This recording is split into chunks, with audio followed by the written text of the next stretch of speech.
راځئ چې د کلي سحر وګورو. کلیوال ژوند یو داسې سکون لري چې په ښارونو کې نه موندل کېږي.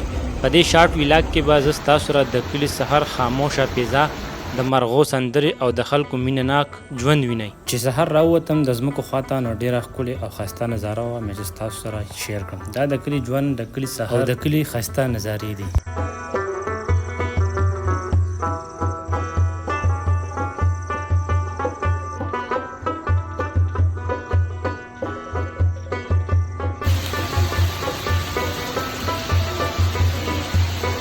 مرغۍ شته، تاسو کتلی شئ نن سبا دیوانو ته څوک نه خیږي.